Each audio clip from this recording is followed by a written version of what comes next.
अगले वक्ता हमारे अगले वक्ता हैं डॉक्टर आलोक सागर गौतम।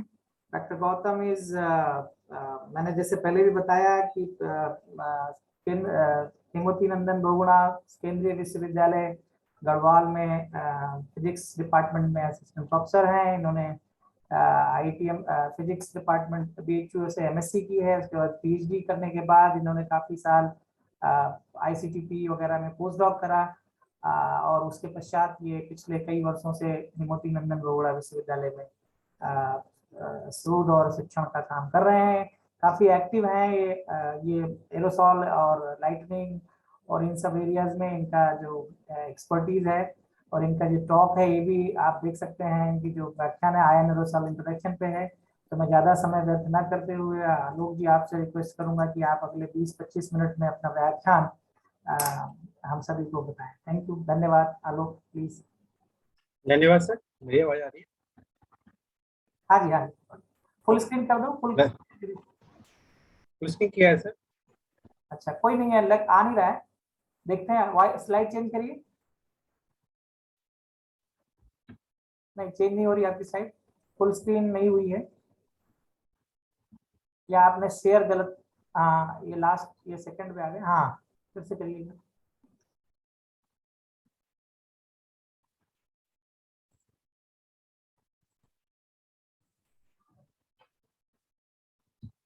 अब हो रही है?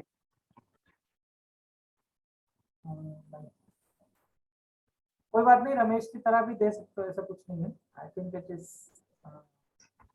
स्लाइड शेयर नहीं हो रही है? नहीं, शेयर हो रही है लेकिन फुल स्क्रीन में प्रेजेंटेशन मोड में नहीं दिख रही है। अच्छा, इधर से तो शो हो रहा है पूरा। यहाँ नहीं आ रहा है, मुझे लगता है कि नेटवर्क का इशू हो सकता है। चेंज नहीं होगी, इसमें कोई दिक्कत नहीं है, पर आप चेंज करोगे तो इधर चेंज नहीं होगी।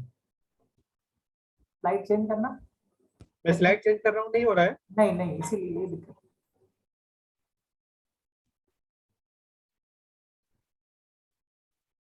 हाँ, इस तरह से चेंज करोगे आप, उस तरह से होगी, लेफ्ट में क्लिक करके। हाँ, ये हो रही। हाँ, इस तरह चेंज होगी। ओके, ठीक है, टाइप हाँ, सेव कर लेते हैं। ठीक है, थैंक यू सर। आपने मुझे इनवाइट किया और इसमें जो मेरा टॉपिक है आज का आयन एरोसोल इंटरेक्शन, पारस्परिक क्रिया और इसका मौसम और जलवायु पर प्रभाव। और इसमें हम लोगों ने जो भी रिसर्च किया है, और इस तरीके से हम चूंकि उत्तराखंड में हैं और उत्तराखंड में बहुत सारी आपदाएं होती रहती हैं, प्राकृतिक आपदाएं होती रहती हैं, तो वहाँ पर इस तरीके की स्टडी जो है बहुत इम्पोर्टेंट हो जाती है। और हम लोग जिस तरीके से गढ़वाल यूनिवर्सिटी में अपना शोध कर रहे हैं और जो सोसाइटी के लिए जरूरी है वो हम रिसर्च वहाँ पर जो है कोशिश कर रहे हैं। वही सब कुछ रिजल्ट्स को हमने यहाँ पर समराइज किया है। कोशिश करेंगे हम वन बाई वन हम जो है एक एक चीज को एड्रेस करें। इसमें मैं सबसे पहले धन्यवाद करना चाहूँगा डॉक्टर A.K. मित्रा सर का और auditor of doctor S Mitra sir का, जिन्होंने मुझे मौका दिया आपके सामने अपनी बातों को रखने का। Organisers, participant, students, scholar from various institutes, college, universities जो इस समय इस व्याख्यान में जुड़े हुए हैं। मैं उत्तराखंड में गढ़वाल यूनिवर्सिटी है और ये गढ़वाल यूनिवर्सिटी सिचुएटेड है अलोंग दी अलकनंदा रिवर। जब आप लोग केदारनाथ और बद्रीनाथ भी जब जाते हैं तो ये यूनिवर्सिटी जो है वो रास्ते में पड़ती है। ये केंद्रीय विश्वविद्यालय है और यहाँ पर कम से कम 56 डिपार्टमेंट्स हैं including all streams. John Atkin एक साइंटिस्ट है, उन्होंने कहा था कि अगर हमको कोई छोटी चीज के बारे में समझना है तो उसमें सबसे जो बेस्ट चीज है वो है एरोसोल। एरोसोल एक नंबर है तो उसका ज्यादा इफेक्ट नहीं होता है, लेकिन वो जब बहुत सारे नंबर्स में जब हो जाता है तो उनका इफेक्ट बहुत ज्यादा होता है by virtue of their numbers. तो इसमें जो है बहुत इंपॉर्टेंट जॉन एटकिन ने इस बात को शेयर किया था। हम लोग बार बार जो है कहते हैं कि अर्थ सेव अर्थ क्यों इतनी इम्पोर्टेंट है अर्थ के लिए।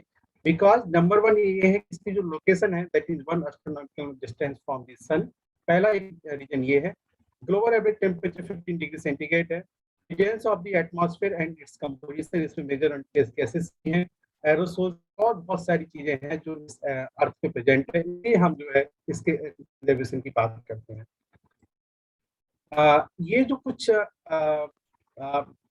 जो अगर हम देखें 4 हमने प्लेनेट लिए हैं, मरकरी, वीनस, अर्थ, मार्स, 4 हमने लिए हुए हैं और इनकी सन में डिस्टेंस दिए हुए हैं 0.39 एस्ट्रोनॉमिकल माइल, 0.7 to 1.7 1.5। तो नंबर 1 ये कि energy from this that is radiation और consider 4 planet of the solar planet. Sun से इनकी सबकी दूरी अगर आप देखेंगे चारों प्लेनेट की जो है ये 0.39 है, 0.2 है, 1 है, 1.5 है। और कितना रेडिएशन सौर्य विकिरण जो है इस मरकरी पर प्राप्त हो रहा है, वीनस पे, अर्थ पे, ये वैल्यू यहाँ लिखी हुई है 2250 watt metre square, 660 342 watt metre square, 150 watt per metre square. अब आप देखेंगे अर्थ का जो है ये 1 astronomical mile from the earth और 342 वाट per metre square solar radiation ये इतना रिसीव हो रहा है। ये 342 वाट पर मीटर स्क्वायर यही एक वैल्यू है जो डिसाइड करती है कि आप कितना रेडिएशन जो है, अगर 342 से ज्यादा अगर वो रेडिएशन अगर अर्थ सरफेस पे मिलता है तो हो सकता है कि जो अर्थ सरफेस पे बहुत हीट हो जाए, कम मिलता है तो हो सकता है कि वो अर्थ सरफेस है वो कूल हो जाए। और ये 342 वाट per metre square solar radiation इसी को इक्विलिब्रियम कंडीशन में या फिर कंट्रोल करने के लिए या बहुत ज्यादा इसका नंबर ना बढ़े इसके लिए जो है ये सारे प्रयास किए जाते हैं मौसम विज्ञान की तरफ से। इसमें जो सबसे इम्पोर्टेंट आयंस जैसे कहते हैं वातावरणीय आयंस जो है वो ऐसे होते हैं जो electric charge particle in the atmosphere, वो पॉजिटिव आयंस भी हो सकते हैं, वो नेगेटिव आयंस भी हो सकते हैं। और जो भी एटमॉस्फेयर में मॉलिक्यूल्स होते हैं वो न्यूट्रल मॉलिक्यूल्स, उदासीन जो कण होते हैं वो आयनाइजेशन प्रोसेस के द्वारा जो है पॉजिटिव और नेगेटिव आयंस में वो ब्रेक होते हैं। अगर आप इसको देखेंगे 0.3 नैनोमीटर से 1.5 नैनोमीटर, 3 नैनोमीटर और 100 माइक्रोन, इस रेंज में वो जो है धीरे धीरे पहले आयंस का फॉर्मेशन होता है और आयंस के फॉर्मेशन के बाद एरोसोल्स के क्लाउड कंसेंट न्यूक्लियाई बनते हैं। तो आयंस की फॉर्मेशन को समझने की मैकेनिज्म वो बहुत ज्यादा इंपॉर्टेंट हो जाती है, स्पेशली मेट्रोलॉजी में, बिकॉज वही डिसाइड करती है कि कितना एरोसोल कंसेंट्रेशन जो है वो एटमॉस्फेयर में जो है इंजेक्ट हो रहा है, प्रोड्यूस हो रहा है, एंथ्रोपोजेनिक और नेचुरल दोनों तरीके से हो रहा है। और यही जो आयंस है वो throughout the earth surface to the ionosphere जो है ये मूव करते रहते हैं और यही जो है चाहे जो स्टॉर्म है, लाइटनिंग एक्टिविटी है, इसको कंट्रोल करते हैं। तो ये बहुत इंपॉर्टेंट है कि आयंस की फॉर्मेशन को समझना। ये जो स्लाइड है इसमें ये जो स्मॉल आयंस है, स्मॉल आयंस को हमने कहा है कि 1.6 नैनोमीटर अगर उनका साइज तो हम कह देते हैं कि ये जो हमारे स्मॉल आयंस है इनकी डिपेंडिंग ऑन द मोबिलिटी और डायमीटर यानी व्यास और मोबिलिटी के हिसाब से जो है हम उनकी जो है करते हैं। तो इसमें 3 प्रोसेस होते हैं आयनाइजेशन में। नंबर 1 आयनाइजेशन, अटैचमेंट और एटॉमिक क्लस्टरिंग। आप अगर देखेंगे ये कोई उदासीन मॉलिक्यूल है और कण है, तो ये हमारा एटमॉस्फेयर में न्यूट्रल है। जैसे ही इस पे किसी तरीके का एक्शन ऑफ सोलर रेडिएशन इस पे पड़ता है, ये मॉलिक्यूल जो है एक इलेक्ट्रॉन और एक पॉजिटिव आयंस को ब्रेक करता है और ये जो इलेक्ट्रॉन है वो स्टेबल स्टेट्स के लिए जो है तुरंत उस न्यूट्रल मॉलिक्यूल्स के साथ जो है वो उसका अटैचमेंट होता है। तो इस तरीके से जो है पॉजिटिव और नेगेटिव आयंस जो है लगातार एटमॉस्फेयर में बनते रहते हैं और ये सारी प्रक्रिया वो जो है वो 100 माइक्रोसेकंड होती है। 100 माइक्रोसेकंड्स में आयंस का फॉर्मेशन डिफॉर्मेशन होता रहता है। इस तरीके से अगर एक बार आयंस एटमॉस्फेयर में फॉर्म हो गए देन उनका प्रोसेस होता है कि सोर्सेस और सिंक जो है जो एटमॉस्फेरिक आयंस है, इसमें कहा जाता है कि मेजर सोर्सेज जो होते हैं दैट इज कॉस्मिक रेज और ये आपके जो है 1.6 किलोमीटर या फिर 1 किलोमीटर एवं जितना भी आयनाइजेशन हमें मिलता है that is to the cosmic rays. और दूसरा ये है कि close to the earth surface इस पे रेडियो एक्टिव गैसेस और उनके जो डॉटर प्रोडक्ट्स हैं वो बहुत ज्यादा इंपॉर्टेंट रोल प्ले करते हैं हमारे आयनाइजेशन प्रोसेस के लिए। ब्रिकार्ड ने जो है एयर, सॉइल और कॉस्मिक के लिए 4.5, 3.5, 2 आयंस पेयर्स ये जो है उनका आयनाइजेशन बताया है कि एयर में, सॉइल में और कॉस्मिक रीजन में, ओरिजिन में किस तरीके से हमारा आयनाइजेशन होता है। इसमें एक बार जब आयंस फॉर्म हो गए उसके बाद में क्या होता है कि उनमें आयंस का आपस में कंपटीशन होता है, या तो वो डिफॉर्म हो जाएंगे या फिर रिफॉर्म हो जाएंगे या फिर उनका किसी न्यूट्रल मॉलिक्यूल के साथ अटैचमेंट हो जाएगा। तो उसमें वो 3 तरीके से वो डिफॉर्म होते हैं, डिसिपेट होते हैं एटमॉस्फेयर में। by recombinant with ions of opposite polarity, या तो वो किसी अपोजिट पोलरिटी के साथ उनका रिकॉम्बिनेशन हो जाए, या फिर combination with large ions of opposite polarity और रिजल्टिंग ए न्यूट्रल पार्टिकल्स। तो वो किसी भी लार्ज आयंस के अपोजिट पार्टिकल्स के साथ उनका जो कॉम्बिनेशन हो सकता है। और तीसरा ये है कि attachment to neutral aerosol particles with changing to large ions में negligibly contribute to electrical conductivity of the atmosphere, या तो फिर वो जो है उनका अटैचमेंट किसी न्यूट्रल एरोसोल पार्टिकल्स के साथ हो जाए। इन तीन तरीके से जो है आयंस का फॉर्मेशन जो है वो आयंस का फॉर्मेशन, रिफॉर्मेशन, डिफॉर्मेशन या फिर डिसिपेशन एटमॉस्फेयर में होता है। एरोसोल्स एक बहुत वर्ड हमेशा सुनते आ रहे हैं, सॉलिड और liquid suspended particle in the atmosphere, वो हमारे एरोसोल्स हैं। इसमें प्राइमरी एरोसोल्स और सेकेंडरी एरोसोल्स जो डायरेक्टली इमिटेड इंजेक्टेड एटमॉस्फेयर में, वो मतलब प्राइमरी एरोसोल्स हैं। सेकेंडरी जो है जो not emitted directly from the surface, तो जो है किस तरीके से जो है, या फिर न्यूक्लिएशन प्रोसेस, न्यूक्लिएशन जो है vapour phase to liquid phase में अगर कन्वर्जन होता है तो वो हमारा न्यूक्लिएशन है। और यह हम कहते हैं gas to particle conversion mechanism. ये दो प्रोसेस में जो है हमारा जो सेकेंडरी एरोसोल का फॉर्मेशन होता है कि कुछ sulphuric acid, organic carbon, sea salt, mineral dust, soot particles, ये सारे जो है इस टाइप के एरोसोल पार्टिकल्स हैं। सोर्सेज ऑफ एरोसोल 70% वो नेचुरल होता है, लेकिन 30% एंथ्रोपोजेनिक होता है। और इसमें विंड ब्लोन डस्ट, इस पे volcanic eruption, forest fire, forest vegetation, reaction products from the neutral gases emission. और एंथ्रोपोजेनिक आपका है industrial mining, transport, biomass, fossil fuel, cultivation, reaction products from the gases emission for human activities. तो different anthropogenic natural activities से जो है ये हमारा जो है एरोसोल का फॉर्मेशन एटमॉस्फेयर में होता है। एक मैथ्यू एट अल एक पेपर है JGR का, ये जनरली हम ज़्यादा इसको एक्सप्लेन करते हैं कि अगर आप देखेंगे 3 दिन का डाटा इन्होंने प्रेजेंट किया है, 12 अप्रैल, 19 अप्रैल और 20 अप्रैल का डाटा। 5 to 9, 9 to 13 ये V4 और रीडिंग इन्होंने हमारा एरोसोल का, आयंस का, solar radiation, SO2, 902, PM 2.5, PM 10, wind direction, हर एक का इन्होंने पैरामीटर यहाँ पर लिया हुआ है। अगर आप इस ग्राफ को देखेंगे तो यहाँ पर ये जो ब्लैकिश जो आपको दिख रहा है, काला काला, ये बताता है कि हमारा आयंस का जो कंसंट्रेशन या फिर एरोसोल का कंसंट्रेशन है वो स्टार्ट हुआ है बढ़ना एटमॉस्फेयर में। SO2 यहाँ पर जो है उसने चेंज हुआ है, विंड डायरेक्शन चेंज हुआ है, NO2 चेंज हुआ है, PM 2.5 चेंज हुआ है, सोलर रेडिएंस भी चेंज हुआ है। कहने का मतलब ये है कि कहीं अगर एरोसोल्स और आयंस का अगर फॉर्मेशन होता है तो ये सारे जो पैरामीटर्स हैं वो जो है बहुत इंपॉर्टेंट रोल प्ले करते हैं। इस पिक्चर को अगर आप देखेंगे तो मॉलिक्यूल्स, कोई भी न्यूट्रल मॉलिक्यूल्स है एटमॉस्फेयर में, यहाँ पर हमने टर्नरी और आयनिक न्यूक्लिएशन और we can see the binary nucleation. Nucleation जैसा हमने बताया कि vapour phase to liquid phase में अगर कन्वर्जन होता है तो हमारा न्यूक्लिएशन कहलाता है। तो वाटर वेपर और सल्फ्यूरिक एसिड अगर हमारा जो है यहाँ पर दो के कॉम्बिनेशन से मॉलिक्यूल हमारा अगर ग्रो करता है, that is thermodynamically stable clusters. और ये हमारे जो है 3 नैनोमीटर के पार्टिकल्स जो है वो होते हैं। मेरी आवाज आ रही है? हाँ doctor Alok please. Okay, thank you. So water vapour और सल्फ्यूरिक एसिड दो अगर तत्वों के साथ अगर हमारा मॉलिक्यूल्स का कोई मिक्सअप होता है तो वो thermodynamically stable cluster, that is 3 nanometre particles in the atmosphere वो ग्रो कर जाते हैं। वाटर वेपर, सल्फ्यूरिक एसिड और अमोनिया 3 अगर मिल जाते हैं तो हम कहते हैं टर्नरी न्यूक्लिएशन। तभी हमारा जो पार्टिकल जो मॉलिक्यूल है वो ग्रो कर जाता है, that is thermodynamically stable clusters. और ये जो है या तो न्यूट्रल मॉलिक्यूल्स होते हैं या इनको कहते हैं आयन क्लस्टर मॉलिक्यूल्स, लेकिन इनका साइज जो होता है वो 3 नैनोमीटर पार्टिकल्स होता है। उसके बाद एक प्रोसेस स्टार्ट होता है एटमॉस्फेयर में, that is called coagulation scavenging. Coagulation scavenging वो है कि जो छोटे छोटे पार्टिकल्स होते हैं वो दूसरे से मिलकर के जो है बड़े पार्टिकल्स बनाते हैं। और कोएगुलेशन स्कैवेंजिंग में जो है ये पार्टिकल्स जो एरोसोल पार्टिकल्स जनरली हम इनको कह देते हैं कि 50 नैनोमीटर पार्टिकल्स जो है वो एटमॉस्फेयर में ग्रो कर गए।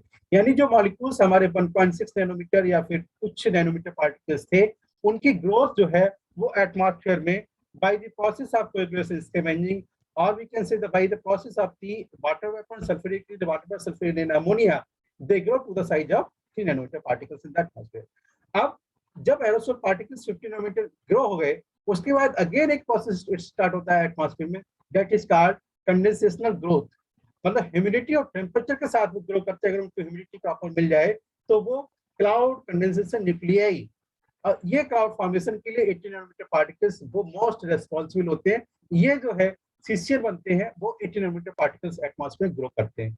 तो by the process of coagulation, scavenging और condensation growth, they grow to the size of CCL, that is cloud condensation nuclei. और ये सीसीएल का जो है एरोसोल्स का आयंस का, इसी के हमने जो है रिसर्च उत्तराखंड में किया था, वो हम आपके सामने प्रेजेंट करेंगे। आप देखेंगे जो क्लासिफिकेशन हमने किया था, small crystalline, big crystalline, intermediate, light large और हैवी लार्ज जाइंट्स, ये उनकी मोबिलिटी है। मोबिलिटी को हम डिफाइन करते हैं कि velocity of charge electron, charge electron की velocity when we apply the electric field of 1 volt per metre, यानी 1 वोल्ट पर मीटर अगर हम इलेक्ट्रिक फील्ड हम अप्लाई करते हैं तो उनकी वेलोसिटी कितनी है, वो ये हमारी मोबिलिटी है।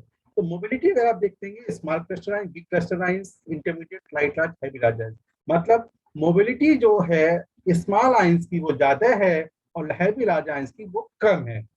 ये इनवर्सली प्रोपोर्शनल है डायमीटर के, क्योंकि डायमीटर आप देखेंगे यहाँ पर लो रेंज में है और ये हाई रेंज में है।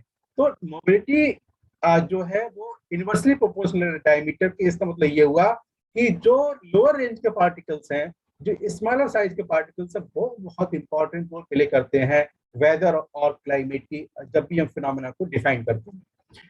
इस तरीके से जब वो एक बार फॉर्म हो जाते हैं एटमॉस्फेयर, उनका रेजिडेंसी पीरियड आप देखेंगे 100 nanometre few hours, days to weeks and weeks to years. इन्हीं को हमने डिफाइन कर दिया at twin mode accumulative particle, क्रोस्टो पार्टिकल। ये हमने क्लासिफाई किया डिपेंडिंग अपॉन द होरेट एट ऑल, जो उनका मतलब क्लासिफिकेशन है। ये हमने स्टडी की थी पुणे में, उसको हम यहाँ पे इम्पोर्टेंट कुछ रिजल्ट्स वो हाईलाइट कर रहे हैं। इसमें अगर आप देखेंगे ये पुणे का डाटा है और इसमें ये आपका कंसंट्रेशन है। ये जो एक्स एक्सिस पे हमारे आवर्स हैं और ये 1, 10 अप टू 50 नैनोमीटर हमने जो है उसका कंसंट्रेशन दोनों का फाइंड आउट किया है। ये 2 मई 2012 का डाटा हम आपको प्रेजेंट कर रहे हैं यहाँ पे। ये आप देखेंगे यहाँ पर एक पीक है, क्योंकि जो IITM पुणे जो उसको सराउंडिंग जो है उसका माउंटेन हिल्स है, वहां पर उसकी टोपोग्राफी की वजह से हमें हाईएस्ट कंसंट्रेशन यहाँ मिल रहा है। और इस तरीके से small crystalline, cluster, light large, intermediate, total lines में जो कंसंट्रेशन एज पर दी, ये हमारा जो स्पेक्ट्रम फाइंड आउट हुआ है। ये हमारा 2 मई का आयंस का डाटा था। इसके बाद फिर हमने 4 मई 2012, मतलब एक दिन बाद का डाटा है ये, और उसमें आप देखेंगे इसमें बहुत ज्यादा कोई फ्लक्चुएशन एटमॉस्फेयर में नहीं है और कंसंट्रेशन भी जो है ऑलमोस्ट 750 1000 मैक्सिमम 1000 गया है। तो कंसंट्रेशन भी बहुत ज्यादा नहीं था। और वर्टिकल ये इस तरीके का कहीं फ्लक्चुएशन भी अगर कंसंट्रेशन ना तो आयंस में है ना तो एरोसोल्स में, तो ये दोनों हम आयंस की बात कर रहे थे अभी। और इसमें 2 दिन के अंतर से जो है किस तरीके से चेंजेस हुआ। और फिर हमने जो है इसका ग्रोथ रेट कैलकुलेट किया। ग्रोथ रेट आप डिफरेंट डिफरेंट डेज का है, ये पॉजिटिव आयंस और नेगेटिव आयंस का, इस तरीके से। और फिर हमने इन्हीं 2 दिन का एरोसोल डाटा यूज किया, scanning mobility particle scissor, SNPS का डाटा हमने यूज किया था। आप देखेंगे 2 मई का यहाँ पर जो रेड ये देख रहे हैं कि इसका जो कंसंट्रेशन है वो हाईएस्ट है, और जो 4 मई का जो है वो बहुत ज्यादा, मतलब कोई ड्रास्टिक उसमें कोई चेंज नहीं करता है। केवल 2 दिन के डिफरेंस से जो है ये हमको फाइंड आउट हुआ था स्पेक्ट्रम। फिर हमने क्या किया, जो 2 मई और 4 मई का दोनों का एनालिसिस किया। ये पेपर जो है वो quarterly journal of atmospheric refugee era में पब्लिश हुआ था ये। और इसमें अगर आप देखेंगे कि आयंस और एरोसोल्स का जो है जो कंसंट्रेशन है वो ऑलमोस्ट सिमिलर हुआ।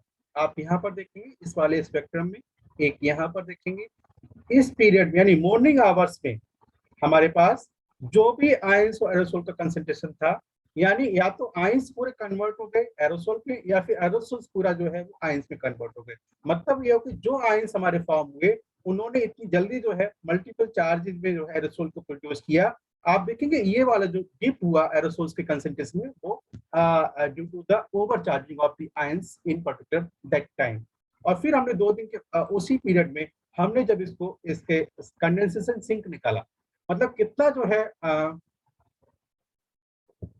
आप देखेंगे मॉर्निंग पीरियड में हमारा ये हुआ, there is sharp increase and sudden decrease. इसका मतलब ये है कि जो भी आयंस जनरेट हुए उन्होंने कंट्रीब्यूट कर दिया एरोसोल फॉर्मेशन के लिए। आप देखेंगे ये जो रेड वाला जो लाइन है वो एरोसोल के लिए, मतलब आइंस जितनी जल्दी जो है वो फॉर्म भी हुए थे, तो वो इमीडिएट उनका कंडेंसेशन सिंक भी बहुत फास्ट तरीके से हुआ, और फिर ये इस तरीके से ये आइंस का सडन जो है एरोसोल का सडन इंक्रीज हुआ। हमने इस 2 दिन के डाटा पे हमने फैक्टर्स जानने की कोशिश की कौन से रीजन रहे होंगे कि इसमें जो है सेकंड को हमें पूरा प्रॉपर स्पेक्ट्रम मिला एंड एरोसोल का कंसेंट्रेशन वो हाईएस्ट मिला, और जो मल्टीपल चार्जिंग थी आयन एरोसोल की वो भी हमें मिली थी। आप देखेंगे सेकंड में को जो है एयर मास है वो लॉन्ग डिस्टेंस कवर कर रहा है, उसमें ईरान, पाकिस्तान, लैंड, ओशन सारा कवर हो रहा है, लेकिन फोर्थ में को जो है there was no vertical displacement. तो ये एक रीजन था कि हम अगर air mass different different region से पहुंच रहे, इसलिए हम जो है एयर मास बेस्ड एनालिसिस जो है जनरली यूज करते हैं कहीं भी अगर किसी भी तरीके की लोकेशन पे हमें एयर मास को अगर एनालिसिस करना है। एक सबसे इम्पोर्टेंट जो था रिजल्ट, ये बहुत मैं ज्यादा टाइम नहीं लूंगा, कि लाइट रेन और हैवी रेन के टाइम पर भी क्या एरोसोल का आयंस का फॉर्मेशन होता है। ये जेजीआर का पेपर हम पब्लिश किया था हमने उस टाइम पर, और इसमें आप देखेंगे बहुत ज्यादा 5 मिलीमीटर रेन था, और उस टाइम पे जो है कंसेप्ट ये है कि जब लाइट रेन होती है उस टाइम पे लैंड जो है हमारी बिल्कुल जो है ड्राई होती है, उस पर जैसी ड्रॉपलेट पड़ती है तो उनका जो पॉजिटिव आयंस का जो ओरिएंटेशन होता है टुवर्ड्स द अर्थ होता है, उस टाइम पर जो है पॉजिटिव आयंस का फॉर्मेशन होता है।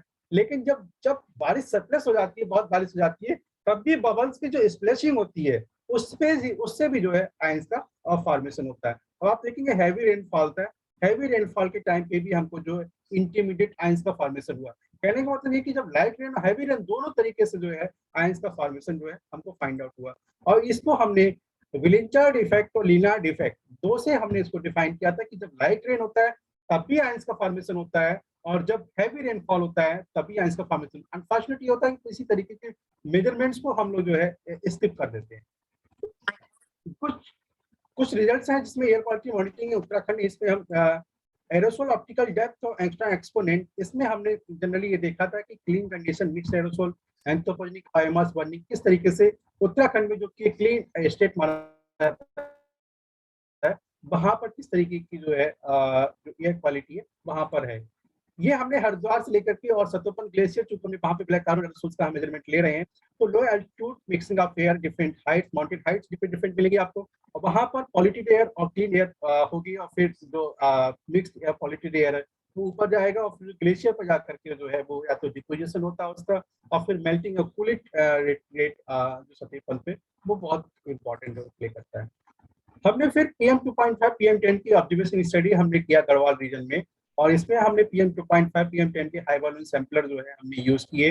ये हमने गढ़वाल वैली का जो फर्स्ट रिपोर्ट हमने किया था उस टाइम पर कि PM 2.5 PM10 के दोनों सेंसर्स हमने ऑपरेट किए थे, अभी भी लगातार इसकी स्टडी हम कर रहे हैं।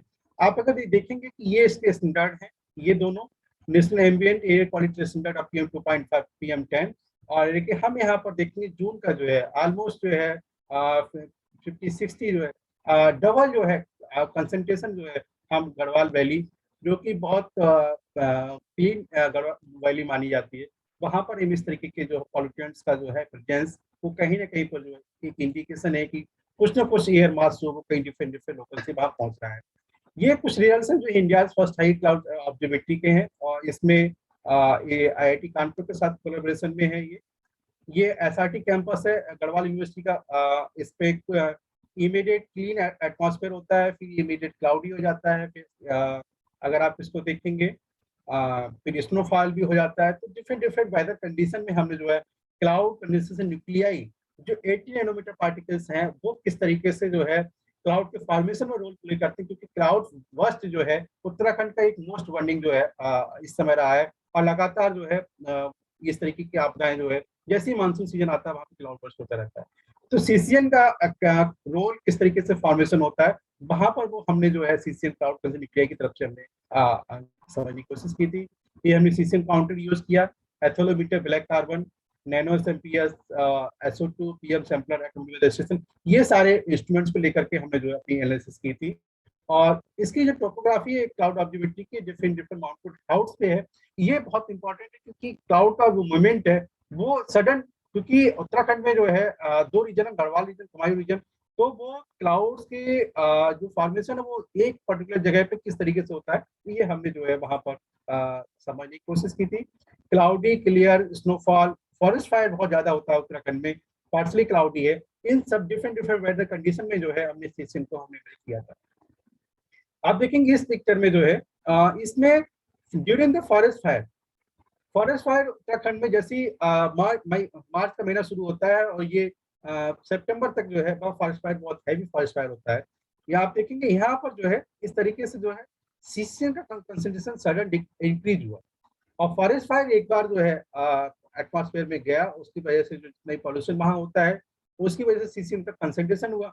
और सीसीएन की वजह से एक जो फर्स्ट जो हमारा रिजल्ट था वो ये था कि कहीं ना कहीं पर जो ड्रिजलिंग है वो होती है, हैवी रेनफॉल नहीं होता है, जो कि बहुत ज्यादा जो है ये रेनफॉल को सप्रेस करता है, या फिर जिस तरीके की रेनफॉल इंटेंसिटी होनी चाहिए वो कहीं ना कहीं पर वो जो सप्रेस होता है due to the forest fire events in Uttarakhand reason.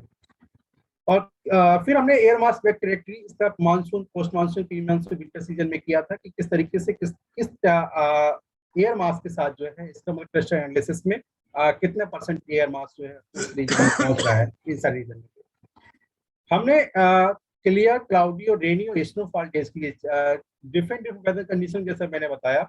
हमने सीसीएन को मेजर किया। आप देखेंगे ये जो स्नोफॉल था ये वाला पीरियड, आप देखेंगे sudden increase and sudden decrease, यानी अगर क्लियर एनवायरनमेंट में सीसीएन का फॉर्मेशन होता है उस केस में सीसीएन जो है वो सारे कंट्रीब्यूट होंगे क्लाउड फॉर्मेशन के लिए। अगर किसी तरीके से अगर पॉल्यूटेड एयर होता है या फिर कुछ तरीके की होता तो हो सकता है कि वो सारे सीसीएन जो है वो क्लाउड फॉर्मेशन में कंट्रीब्यूट ना करते। तो ये एक इम्पॉर्टेंट था कि किस तरीके से स्नोफॉल के टाइम पर जो है हैवी रेनफॉल या फिर हैवी स्नोफॉल जो है वो मतलब रेस्पॉन्सिबल होता है। जो मैडम ने अभी बताया था मिश्रा मैम ने कि वो लाइटनिंग स्टडी के बारे में, और उसमें एक सेंसर जो है हमने गढ़वाल यूनिवर्सिटी में लगा हुआ है with the help of IITM Pune. और उसमें जो है ये जो सेंसर, ये वाला सेंसर जो है हमने वहाँ पे लगाया हुआ है और ये दामिनी लाइटिंग अलर्ट है उसके उसके एक हम ये कोशिश कर रहे हैं कि अगर हमें सब प्रॉपर सपोर्ट मिलता है तो हम रिमोट एरियाज में भी जो है हम इसकी जो फोरकास्ट है, जो वार्निंग है, वो मोबाइल के थ्रू भी हम उसको दे पाए। और इसका जो फर्स्ट जो कुछ रिजल्ट है इसमें कि इंटर काउंट जो है जो लाइटनिंग है वो अभी सबसे ज्यादा हमको यहाँ फाइंड आउट हुई जून, जुलाई, अगस्त, सितंबर। बहुत ज्यादा अभी एनालिसिस इस पे नहीं हुई है, लेकिन ये डाटा जो है अभी स्टेज में है। जो हमारा जो फाइंडिंग्स है वो ये कि high aerosol loading in the forts of Himalayas, ये बहुत अच्छे एविडेंस है और हमने 3-4 पेपर एटमॉस्फेयर एनवायरनमेंट में डिफरेंट अच्छी रेप्यूटेड जर्नल में हमने पब्लिश किए जिसमें इस क्लियर तरीके से बताया गया कि high aerosol loading in the forts of Himalayas at high altitude form a complex unit of carbon mix aerosols mineral dust, क्योंकि हमने सतोपन ग्लेशियर पे ब्लैक कार्बन एरोसोल के कंसंट्रेशन जो सिंस 2016 ऑनवर्ड्स जो है हम लगातार उसको जो मॉनिटर कर रहे हैं। Heating a slope of the mountain hills actively elevate heat from drying more moist air from below external warming with thunderstorm। So जो ये जो फैक्टर्स हैं वो बहुत ज्यादा इंपॉर्टेंट है। एक स्टडी इसके लिए चाहिए, थॉरो स्टडी, मल्टी डिसिप्लिनरी। बार बार मैं यही कहूँगा मल्टी डिसिप्लिनरी, क्योंकि अकेले एक सब्जेक्ट का यहाँ पर जो है मौसम के बारे में स्टडी करना बहुत डिफिकल्ट होता है।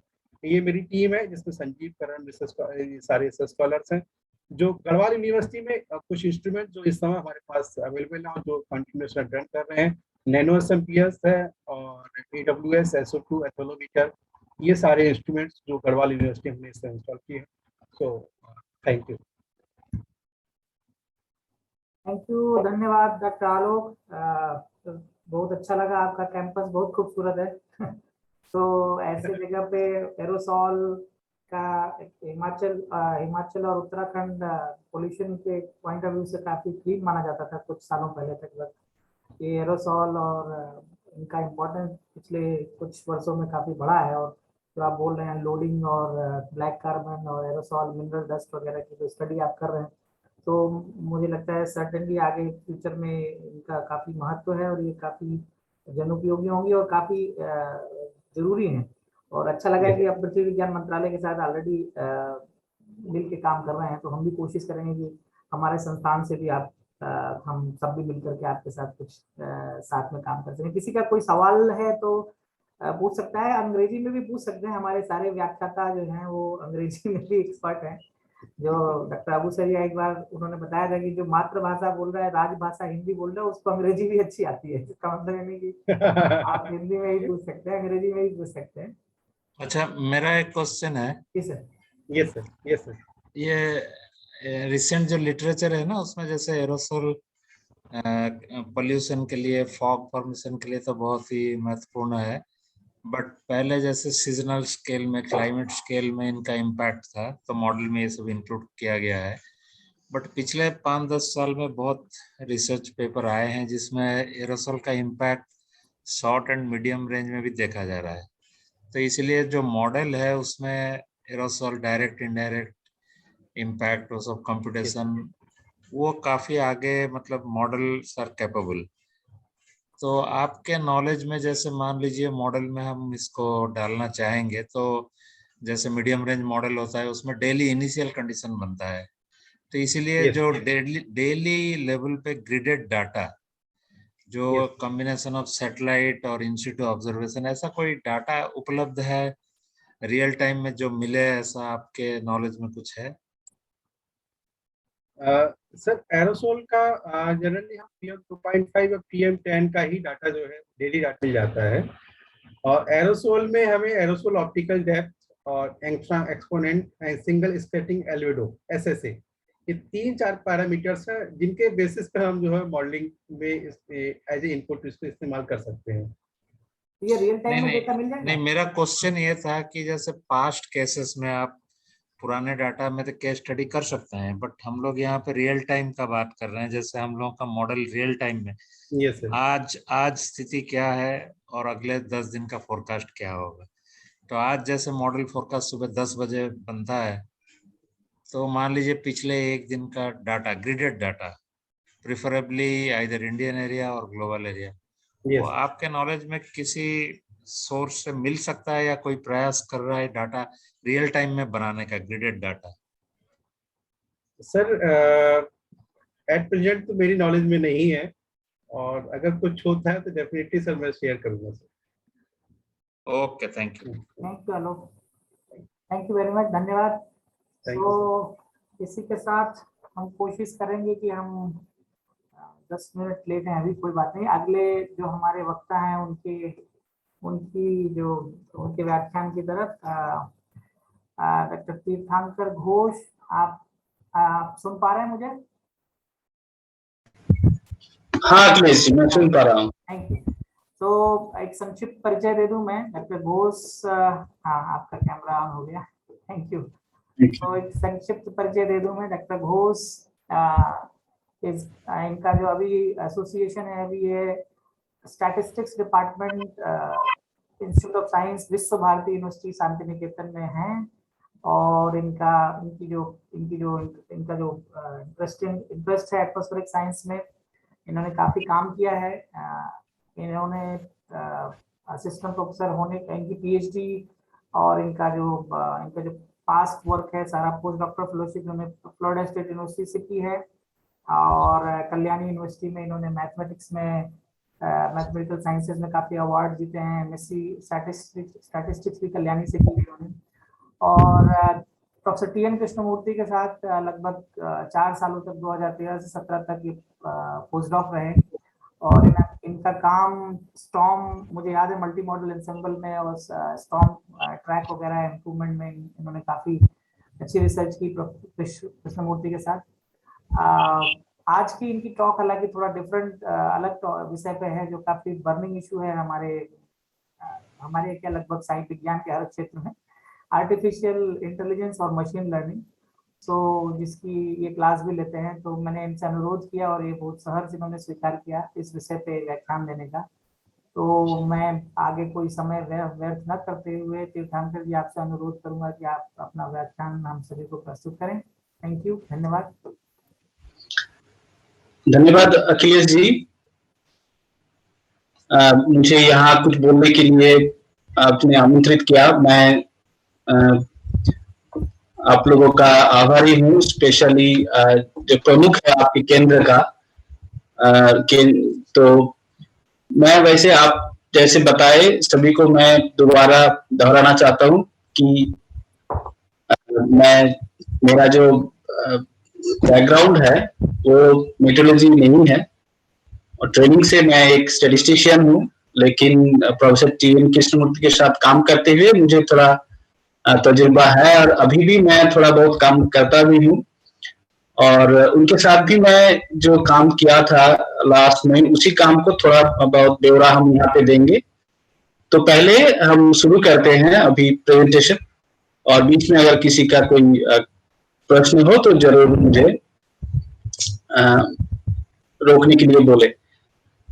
तो और क्या मैं मेरा वीडियो ऑफ कर सकता हूँ, क्योंकि आई थिंक नो प्रॉब्लम, आप शेयर कर सकते हैं स्क्रीन, प्लीज फील। हाँ, कभी कभी ये बैंडविड्थ के कारण कुछ प्रॉब्लम बन जाते हैं, इसीलिए मैंने। और दूसरा बात ये है, अगर मेरा स्लाइड में कुछ गड़बड़ी है, वो फिक्स हो जाता है, कभी कभी ऐसे होते हैं, तो मुझे जरूर बताना। मैं बताऊंगा आपको, प्लीज। तो मैं एक बार देख लेता हूँ कि ये मूव कर रहा है कि नहीं। ये मूव कर रहा है ना? हाँ जी, हाँ जी। Okay, thank you. तो आज हम थोड़ा इस पर आलोचना करेंगे कि मौसम और जलवायु पूर्वानुमान में यंत्र शिक्षा या मशीन लर्निंग तथा कृत्रिम बुद्धिमत्ता का कैसे प्रयोग किया जा सकता है और क्या क्या होता है। वैसे ये होता तो है बहुत सारी चीजें, तो थोड़ा बहुत हम लोग यहाँ पे चर्चा करेंगे। भूमिका में हम ये कह सकते हैं कि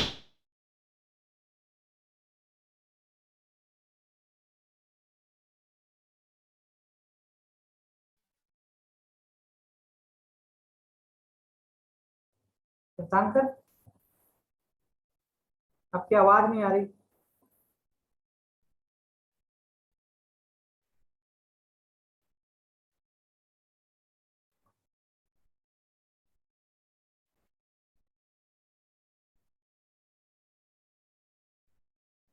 मैं तो ओनली वन, मुझे ही नहीं आ रही, आप सबको आ रही है? किसको नहीं आ रही? नहीं सर, सिर्फ आपकी अच्छा, लग रहा है नहीं आ रही है। हाँ, उन्हीं की तरफ से गड़बड़ है।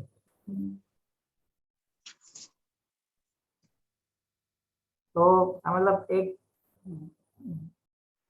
इनका काफी हिंदी और बंगाली में काफी व्याख्यान दिए हैं इन्होंने। जब तक वो जुड़े मैं बता दूं, इनका काफी इंटरेस्ट है जो भारतीय भाषाओं में, जो हमारे मतलब अभी रिसेंटली चार्टर्ड 7 पॉइंट चार्टर जो डिस्कस हुआ है कुछ दिनों पहले, तो इन लोगों का काफी कंट्रीब्यूशन है। इन्होंने काफी लेक्चर दिए हैं बंगाली भाषा में कलकत्ता यूनिवर्सिटी और आसपास के जादवपुर यूनिवर्सिटी में। तो हिंदी में जब मैंने इनसे अनुरोध किया तो तुरंत ध्यान दे। तीर्थंकर जी, हाँ जी। अखिलेश जी, क्या आप लोग मुझे सुन नहीं पा रहे हैं? हाँ, बीच में कट गया था, कोई बात नहीं, आप फिर से शेयर कर दीजिए स्क्रीन। ओके, सॉरी, एक्चुअली चलो कोई बात नहीं, होता है।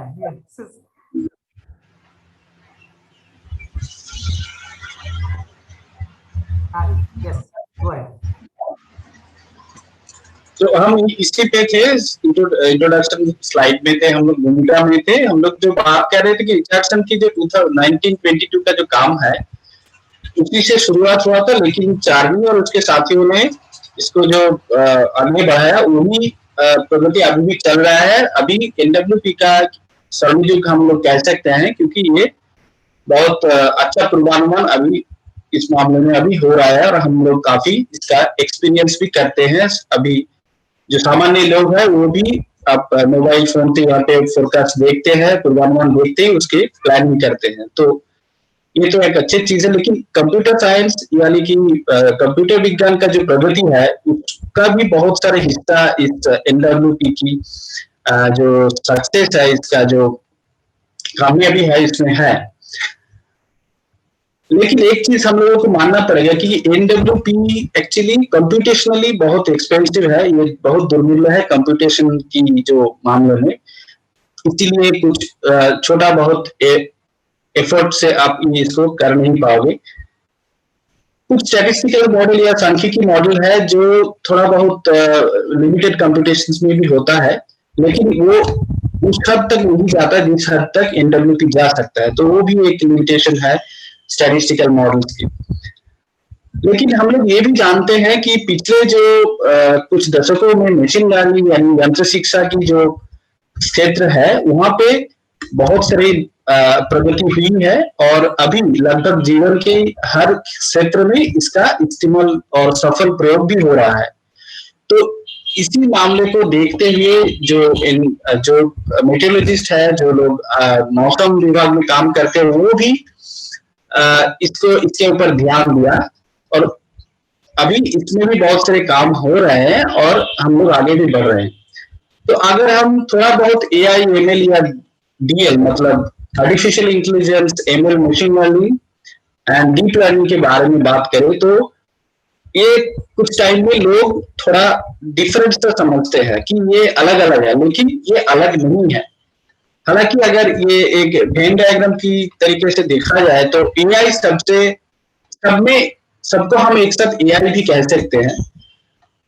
मतलब ये AI में होता क्या है, हम लोगों को थोड़ा बहुत आइडिया सभी का भी है कि ये एक कोडित प्रणाली है जो मानव गतिविधि की नकल करती है। जैसे कि हम लोग कैसे सीखते हैं और वो जो शिक्षा है उसको हम कैसे हमारी जो अपने जीवन में कैसे उपयोग करते हैं, ये जो चीजें हैं, ये चीजों को हम कंप्यूटर कोडिंग के द्वारा मतलब उसको प्रोड्यूस करना चाहते हैं। जब हम इसको कर पाते हैं उसी को हम AI या आर्टिफिशियल इंटेलिजेंस कहते हैं।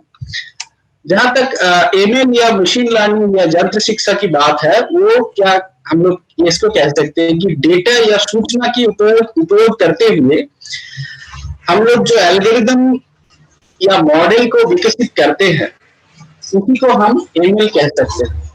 हम लोग बहुत सारी चीजें इसको यूज किए हैं, लेकिन उसको शायद ML में जो ML कहलाता है वो हम लोग नहीं जानते। जैसे कि हम लोग कभी स्कूल में या कॉलेज में रिग्रेशन इक्वेशन यानी कि रिग्रेशन इक्वेशन को हम लोग इस्तेमाल किए हैं, उसका व्यवहार किए हैं।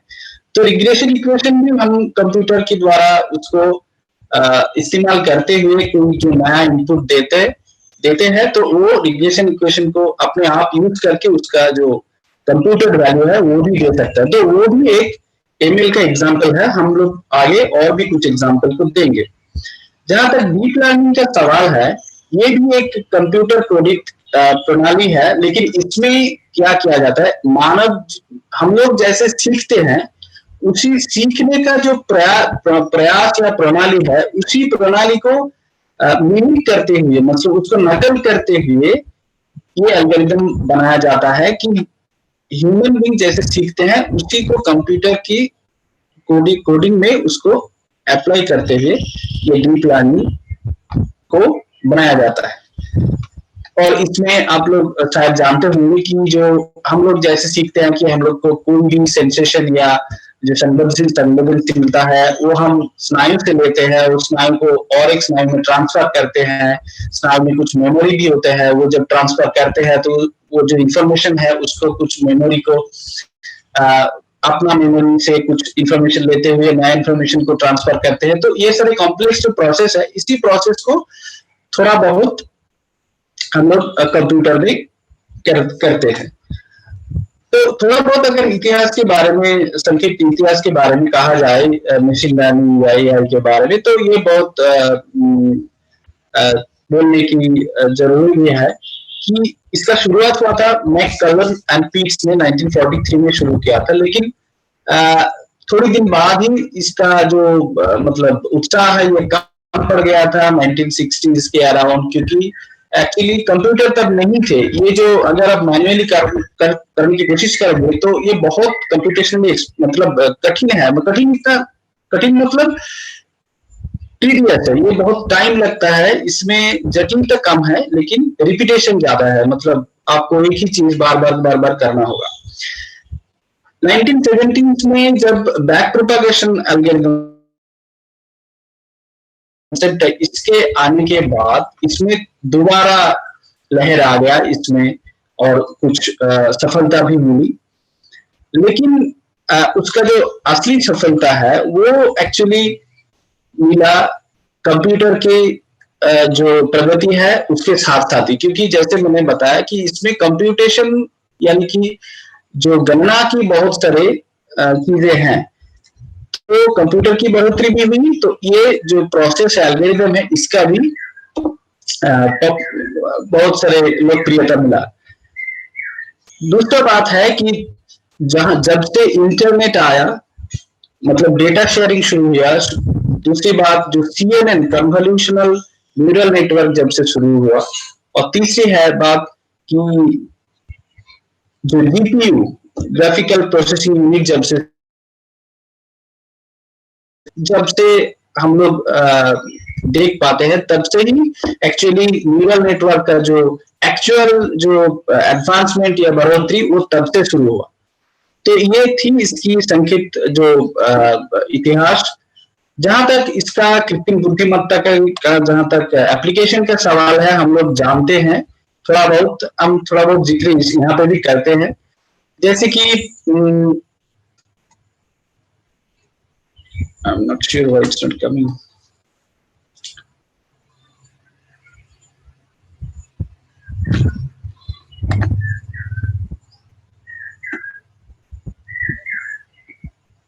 क्या आप लोग मुझे सुन पा रहे हैं?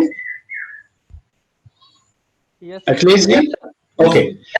Okay, so let me start once more. I'm sorry about this. तो यहाँ का जो एप्लीकेशन के बारे में जो हम लोग कह रहे थे कि जैसे कि चैटबॉट है, हम लोग अभी हर एक पर्सन, हर एक बंदा अभी कंप्यूटर वेबसाइट यूज करते हैं। तो अगर हम रेलवे की टिकट खरीदना चाहते हैं, तो वहां पे जब वेबसाइट खुलते ही एक चैटबॉट ओपन हो जाता है, जहां पे हम लोग क्वेश्चन अगर पूछे तो वो खुद ब खुद आंसर देते हैं। ये ऐसा नहीं है कोई कोई ह्यूमन बीइंग दूसरी साइड में है, वो मशीन के द्वारा ये रिप्लाई दिया जाता है। तो ये जो ह्यूमन इंटरेक्शन एक मशीन कर रहा है, यही एक एप्लीकेशन है। हम लोग एलेक्सा के बारे में जानते हैं कि घर में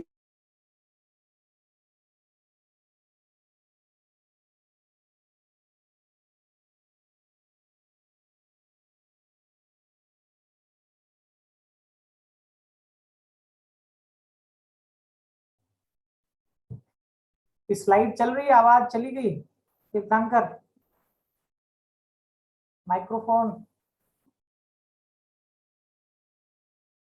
आप बोल रहे हैं, आपकी तरफ लग रहा है सब टेक्स्ट आ रहा है नीचे, हम पढ़ रहे हैं हिंदी में।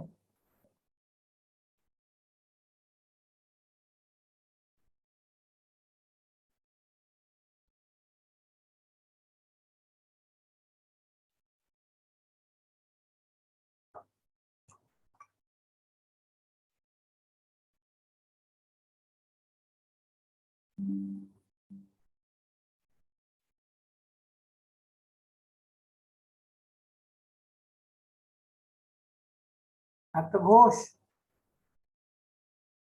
आपकी आवाज नहीं आ रही।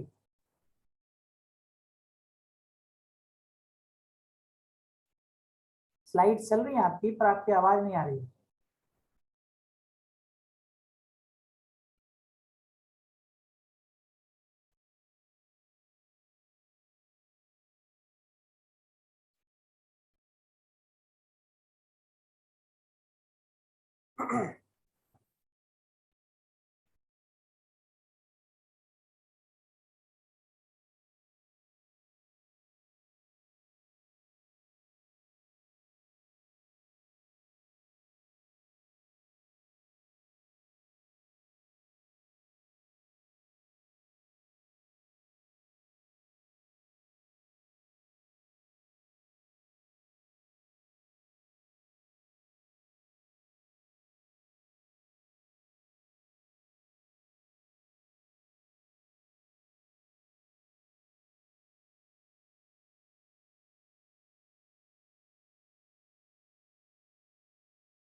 तीर्थंकर, हेलो। या आवाज नहीं आ रहा है? लग रहा है नेटवर्क का प्रॉब्लम। नहीं, हिज स्लाइड्स आर मूविंग, पर मुझे लग रहा है उधर उनका माइक्रोफोन ढीला होगा कुछ। तीर्थंकर, आर यू हियरिंग मी? उनको मोबाइल में फोन करो, मोबाइल क्या फोन हो में रहा उठा है? नहीं रहे, he is not, probably mobile उन्होंने लग रहा है ऑफ करके रखे हैं। या मेरा यहाँ पे स्क्रीन पे और एक फनी चीज हो रहा है। जी मैं दूसरे स्क्रीन में और एक मीटिंग अटेंड कर रहा हूँ, जी, वहां पे दिखा रहा है टॉकिंग तीर्थंकर अखिलेश मिश्रा, वो MS टीम मीटिंग है। उसमें कैसे आ रहा है? वो वॉइस लग रहा है आपका माइक्रोसॉफ्ट ऑफिस में वॉइस डिक्टेशन वाला ऑफ ऑन हो गया होगा। ये जो जैसे नीचे डिक्टेशन वाला होता है सर, वो उसमें यूजुअली माइक्रोसॉफ्ट में होता है ये। आ,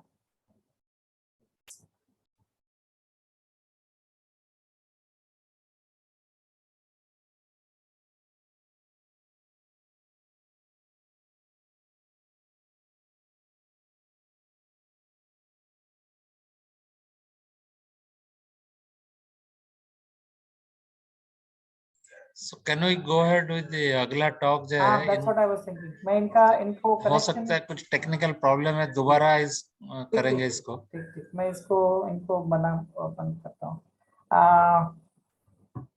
कौशाम्बी, आप तैयार हो?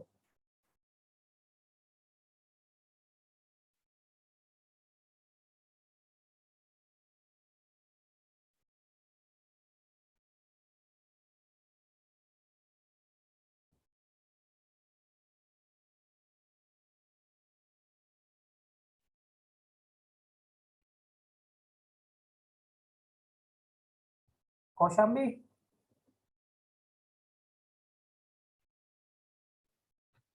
हेलो हाँ Kaushambi, can hello you start? Can you give your presentation because he has some issue, इनका कुछ प्रॉब्लम है।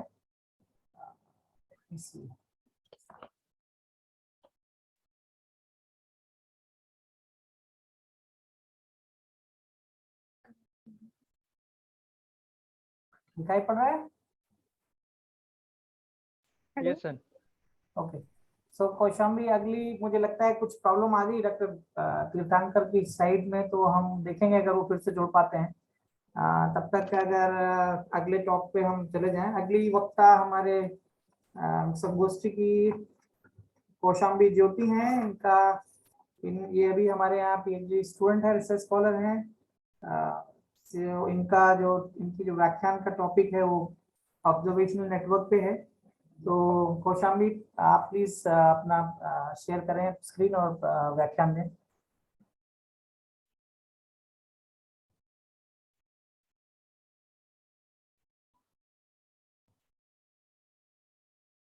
हेलो या हाँ हाँ जी, वो है, okay sir, share the screen.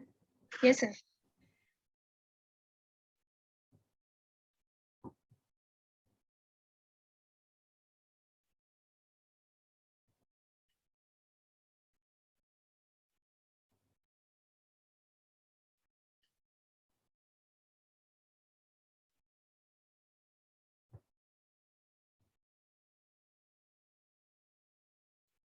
Hello yes sir, my screen is visible. Yes yes yes.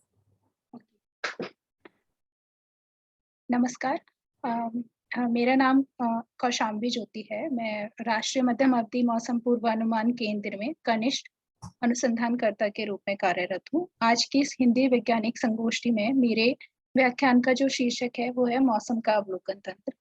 इस व्याख्यान के अंतर्गत मैं मौसम का अवलोकन किस प्रकार से और कौन कौन से उपकरणों के द्वारा प्राप्त किया जाता है उसके बारे में थोड़ी सी जानकारी साझा करूंगी। तो जैसे कि हम सभी जानते हैं कि मौसम का अवलोकन पूर्वानुमान और मौसम का विश्लेषण बनाने के लिए अत्यधिक आवश्यक है। तो WMO वर्ल्ड मेट्रोलॉजिकल ऑर्गेनाइजेशन के अंतर्गत वर्ल्ड वेदर वॉच एक चलाया गया एक कार्यक्रम है ये कार्यक्रम मौसम विज्ञान और उससे संबंधित वातावरण के अवलोकन का आदान प्रदान करता है। वर्ल्ड वेदर वॉच के अंतर्गत 3 मुख्य घटक आते हैं, जिनमें से एक है global observing system. Global observing system मुख्यतः रूप से वातावरण के अवलोकन प्राप्त करता है। उसके बाद है ग्लोबल टेलीकम्युनिकेशन सिस्टम। जीटीएस के अंतर्गत ग्लोबल ऑब्जर्विंग सिस्टम से प्राप्त होने वाले जो भी अवलोकन है, उनका संचार देश विदेश में प्रदान किया जाता है। मतलब पहले हम अवलोकन प्राप्त करते हैं और फिर जीटीएस के थ्रू उन अवलोकनों को एनडब्ल्यूपी सेंटर्स या फिर अनेक व्यक्तियों तक या फिर डब्ल्यूएमओ के जितने भी साझेदार हैं उन तक पहुंचाते हैं। तीसरा जो मुख्य घटक है वो है global data processing and forecasting system. इसके अंतर्गत मौसम के जो भी विश्लेषण बनाए जाते हैं या जो पूर्वानुमान जारी किए जाते हैं, देश या विदेश में जितने भी डब्ल्यूएमओ के साझेदार हैं, वे लोग आपस में एक दूसरे के साथ ये जानकारी साझा करते हैं। तो वर्ल्ड वेदर वॉच के अंतर्गत मौसम से संबंधित जितने भी अवलोकन, उनके संचार की जानकारी और जो भी नए विकास होते हैं, उन सभी की जानकारी साझा की जाती है। तो ग्लोबल ऑब्जर्विंग सिस्टम के अंतर्गत बहुत प्रकार से मौसम के अवलोकन प्राप्त किए जाते हैं, जिसमें से 2 टाइप के मेन अवलोकन होते हैं। एक होता है इन सिटू या फिर स्थानीय ऑब्जर्वेशन और दूसरा होता है रिमोटली सेंस्ड ऑब्जर्वेशन। तो इन सिटू ऑब्जर्वेशन के अंतर्गत इन सिटू ऑब्जर्वेशन उसी जगह की ऑब्जर्वेशन होती है जहाँ पे उपकरण स्थित है, जैसे कि उसके अंतर्गत पृथ्वी के सतह पे स्थित सरफेस स्टेशन आते हैं, या फिर जैसे समुद्र की सतह पर तैरती हुई बुई डेटा, या फिर जहाज या फिर एयरक्राफ्ट ऑब्जर्वेशंस आते हैं। और दूसरा प्रकार होता है remotely sensed observation data set. उनके अंतर्गत जो उपग्रह से हम मौसम की जानकारी प्राप्त करते हैं या फिर रडार और लिडार से मौसम की जानकारी प्राप्त किए जाते हैं। ये सारे ग्लोबल ऑब्जर्विंग सिस्टम के अंतर्गत डिफरेंट प्रकार के इंस्ट्रूमेंटेशन हैं जो कि मौसम की जानकारी हमें प्राप्त करते हैं। पुराने समय में जो मौसम की जानकारी थी 1890 के आसपास, ये इंसान खुद से ये जानकारी प्राप्त करता था, और क्योंकि तब संचार की इतनी ज्यादा प्रणाली हमारे पास उपस्थित नहीं थी, इसलिए ये डेटा का जो आदान प्रदान था वो भी बहुत ही लिमिटेड था। मतलब आप एक देश से दूसरे देश में ये डेटा का आदान प्रदान बहुत कम समय में नहीं कर सकते थे।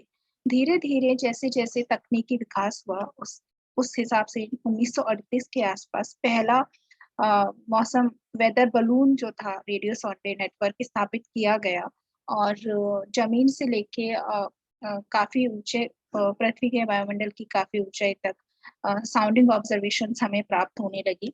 उसके बाद 1957 के आसपास फर्स्ट ऑपरेशनल सैटेलाइट जो था वो सैटेलाइट साउंडिंग हमें प्राप्त हुई थी।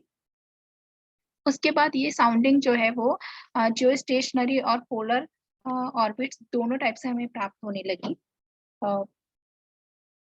और जैसे जैसे एयरक्राफ्ट बढ़ने लगे, वैसे वैसे हमें एयरक्राफ्ट के थ्रू भी ज़्यादा डेटा यूज होने लगा। और फिर 1973 के आसपास हमें पहला ड्रिफ्टिंग बुई डेटा भी प्राप्त हुआ था।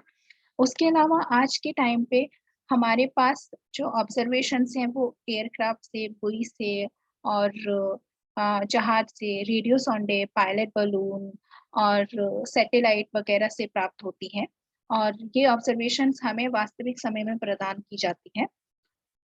और आज के समय में हमारे पास इंडिया के 2 छोड़े हुए जो सैटेलाइट हैं वो इसरो से इनसेट 3D और इनसेट 3D जो है हमें वो वातावरण के चमक, तापमान और मुख्यतः रूप से एटमॉस्फेरिक मोशन वेक्टर्स प्रदान कर रहे हैं। तो जैसा कि मैंने कहा कि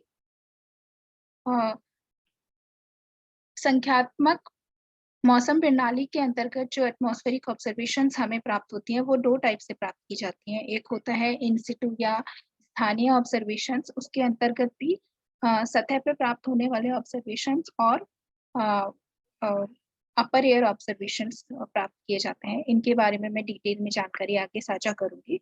तो सरफेस पे हमारे पास लैंड के ऊपर, धरती की सतह के ऊपर लैंड बेस्ड डेटा सेट भी हैं और धरती के सतह पे जो उपस्थित पानी है वहां से भी हमें बुई और शिप डेटा मिलता है। इसके अलावा अपर एयर ऑब्जर्वेशन में हमें रेडियो सॉन्डे, पायलट बलून और एयरक्राफ्ट डेटा हमें प्रदान करते हैं, जो कि हमें बेसिकली वातावरण के बहुत सारे परीक्षण हमें प्रदान करते हैं और जमीन की सतह से लेके ऊपरी सतह तक हमें साउंडिंग प्रदान करते हैं। इसके अलावा रिमोटली सेंस्ड डेटा सेट उन स्थानों पे बहुत उपयोगी साबित होते हैं जहाँ पे इंसान की पहुंच उतनी ज्यादा संभव नहीं है, जैसे कि दक्षिणी गोलार्ध में समुद्र के ऊपर या फिर जहाँ पे बहुत अधिक बर्फबारी है, उन जगहों पे हमें रिमोटली सेंस डेटा सेट हमारे लिए वातावरण की अवलोकन प्रदान करते हैं। ये भी 2 प्रकार के होते हैं, लैंड बेस्ड और space based.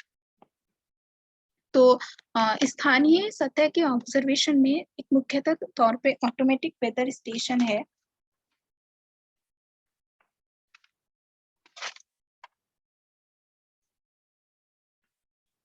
Automatic weather station में एक डेटा लॉजर, रिचार्जेबल बैटरी और सोलर पैनल या फिर पवन टरबाइन के साथ मौसम से संबंधित सेंसर जुड़े होते हैं। यहाँ पे हम दे सकते हैं कि सॉइल टेम्परेचर के लिए यहाँ पे थर्मामीटर वगैरह और विंड के यहाँ पे विंड सेंसर मतलब विंड वेन और एनेमोमीटर वगैरह यूज किए जाते हैं इसमें। और जो ऑटोमेटिक वेदर स्टेशन है वो हमें मुख्यतः रूप से टेम्परेचर, हवा की दिशा और हवा की गति प्रदान करता है और वातावरण में कितनी नमी है उसके बारे में भी जानकारी प्रदान करता है और वातावरण में कितना वातावरण के प्रेशर के बारे में भी हमें जानकारी प्रदान करता है। ऑटोमेटिक वेदर स्टेशन जो है वो हमें 10 मीटर की हाइट पर या 2 मीटर की हाइट पर मुख्यतः रूप से वातावरण के अवलोकन प्रदान करता है। इसके अलावा दूसरा जो सतह पर उपस्थित एक उपकरण है वो है बुई डेटा सेट, बुई इंस्ट्रूमेंट। ये समुद्र की सतह पे तैरता हुआ एक यंत्र है और बुई हमें महासागर के ऐसे स्थानों से वातावरण के परीक्षण देता है जहाँ पे डेटा का कोई अन्य स्रोत इतना आसानी से उपलब्ध नहीं है और ये हमें मुख्यतः रूप से हवा और पानी का तापमान, वायु की दिशा और वायु की गति, हवा का कितना दबाव है और समुद्र का खारापन के बारे में भी जानकारी प्रदान करता है। इसके अलावा समुद्र की सतह पे जो शिप होते हैं उनमें भी मौसम से संबंधित जानकारी के लिए सेंसर लगे होते हैं और ये हमें बेसिकली समुद्र की सतह का कितना तापमान है और प्रेशर और ह्यूमिडिटी के बारे में जानकारी देता है। तो ये इस चित्र में हम देख सकते हैं, ये चित्र कल का है। तो ये इस चित्र में हम देख सकते हैं कि टोटल नंबर ऑफ ऑब्जर्वेशंस जो है वो एनसीएमआर वेब पे कितने रिसीव किए गए और इसमें से हम देखेंगे कि इंडिया के ऊपर मेनली जो AWS स्टेशंस हैं उनसे काफी सारा डेटा आता है, डेटा प्राप्त होता है और ये सतह पे उपस्थित AWS स्टेशंस हैं जो कि इंडिया के ऊपर बहुत भारी मात्रा में उपलब्ध है। इसके अलावा विश्व के अन्य स्थानों पे ड्रिफ्टिंग बुई और शिप डेटा और लैंड पर स्टेशन अन्य जो उपकरण है उनसे हमें डेटा प्राप्त होता है।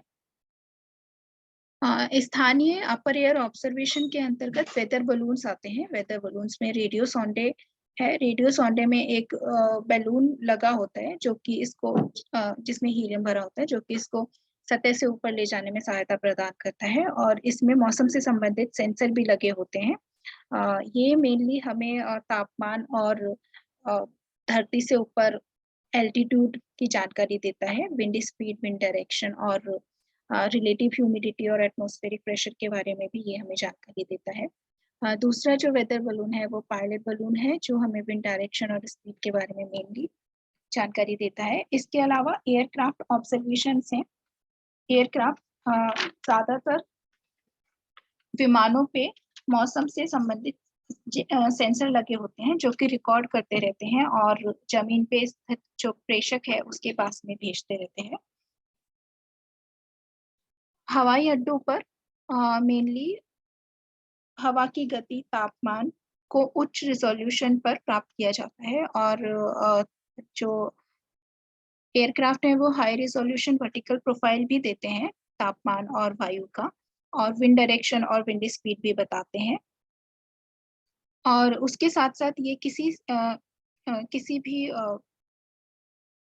ये निर्देशांक भी हमें प्राप्त करते हैं, जिसमें समय, अक्षांश, देशांतर और प्रेशर लैटिट्यूड मुख्य हैं। और ये एटमॉस्फेयर में होने वाले जो टर्बुलेंस है उसके बारे में भी हमें जानकारी प्रदान करते हैं। और वायुमंडल में जल वाष्प और नमी कितनी है उसके बारे में भी हमें ये जानकारी प्रदान करते हैं।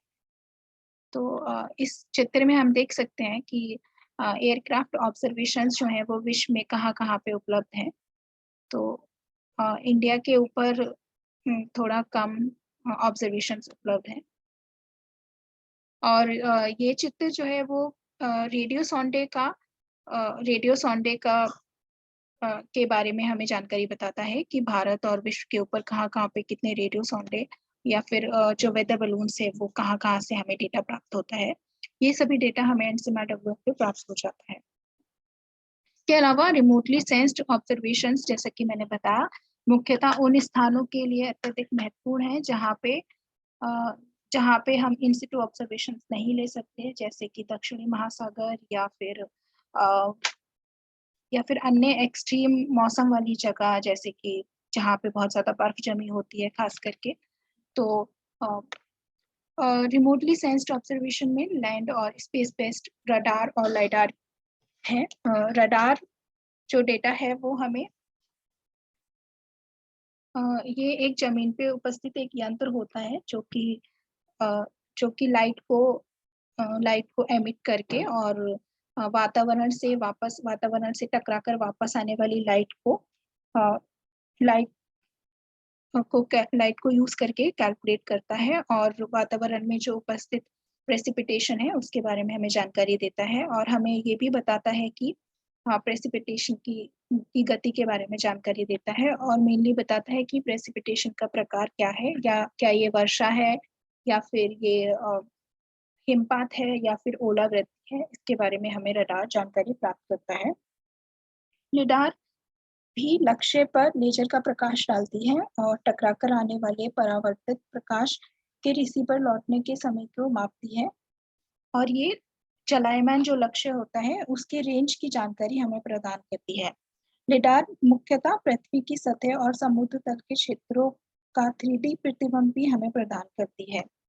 ये वातावरण में उपस्थित एरोसोल और वातावरण की जो गैसें हैं, जैसे कि ओजोन या फिर जल वाष्प और या फिर जो औद्योगिक इंडस्ट्री से जो गैसें हमें वहाँ मिलती हैं, जैसे कि NO2, SO2, उनके बारे में उनका कितना कॉन्सेंट्रेशन है वो हमें बताती है। इसके अलावा ये हमें क्लाउड टाइप के बारे में भी बताती है कि किसी स्थान पे जो क्लाउड है उसका टाइप कैसा है। इसके अलावा ये विंड वेक्टर और तापमान धरती से लेके लगभग 120 किलोमीटर की ऊंचाई तक का तापमान की हमें साउंडिंग प्रदान करती है। इसके अलावा स्पेस सैटेलाइट भी है। इंडिया के ऊपर अभी काफी सारे सैटेलाइट उपलब्ध हैं जो कि हमें रेडियंस मतलब चमक, तापमान और एटमॉस्फेरिक मोशन वेक्टर्स प्रदान करते हैं, जिसमें एटमॉस्फेरिक मोशन वेक्टर्स जो है वो बादलों को ट्रैक करके हमें प्रदान किया जाता है। तो सैटेलाइट जो है ये इंफॉर्मेशन ग्राउंड पे उपस्थित रिसीवर्स को सेंड करते रहते हैं। इसके अलावा स्कैटरोमीटर है जो कि समुद्र की सतह की रफनेस को नापता है, और उसके बाद हमें समुद्र की सतह पर कितना विंड स्पीड और डायरेक्शन है वो हमें प्रदान करता है। 10 मीटर में। Hello, 2 minute.